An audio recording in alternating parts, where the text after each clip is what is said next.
This video is just a little bit about spark plug gapping and lug nut torque in general, because I've gotten comments, through the last few years about providing specifications or not providing specifications, and some comments about gapping. It was my understanding that we weren't supposed to gap platinum and precious metal spark plugs, but I was correct. Well, the point is that you have to be careful to not damage the platinum or iridium or whatever precious metal they might be using on your spark plug.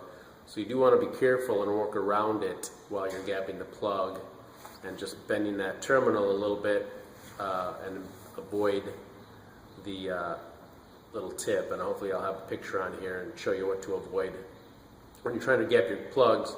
So there's an adjustment on that. As far as what I've been telling you, hopefully some people will be watching this video as I link to it from my tune-up videos. So take a look at them, and if you have a gapper, it is best then to gap them and gap them carefully.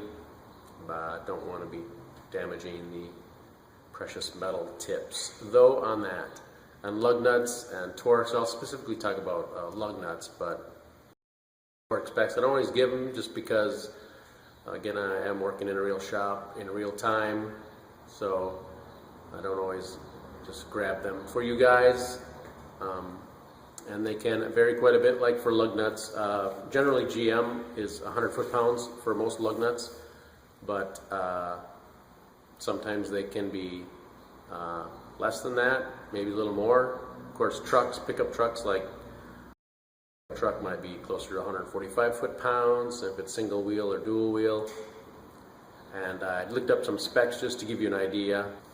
I took down some notes on some lug nut torque specs for you, like a Buick LeSabre is 100 foot-pounds, Chrysler Pacifica is 100 foot-pounds, Ford Escape they say is 98 foot-pounds, Jeep Liberty is 85 to 115 foot-pounds. That's quite a range.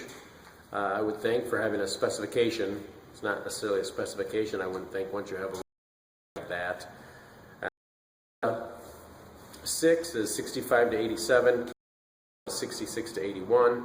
Subaru says it's 81.1 foot-pounds for their lug nuts. Honda Sonata is 66 to 81 foot-pounds.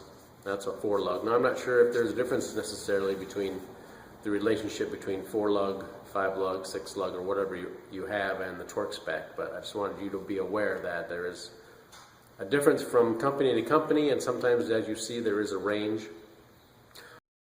A Dodge product a few weeks ago, I actually saw a torque spec that I had plus or minus like 5 or 10 foot-pounds, so the dealership specs are sometimes wide-ranging, so just get them on there tight, and I'm sure you're going to be okay. If you don't have a torque wrench, certainly if you want to spend the money and get a torque wrench and you can do jobs regularly, I would recommend it, but these videos are more for people who are not like myself, maybe a more professional mechanic who are actually just looking for how to and get the specs. Maybe you're not paying the money for a service like we do. So that's really it. I just want to bring up those 2 points, and again, thanks for watching. This is going to be like video 505 or 504, something like that in there when this broadcast is done and up on YouTube. So again, please do subscribe if you haven't, and share it with your friends on Facebook, or wherever you are. Just go ahead and give me a shout out, give me a link, that'd be great. I appreciate it, and thanks for watching. Good luck on your job. Thanks everybody, and take care.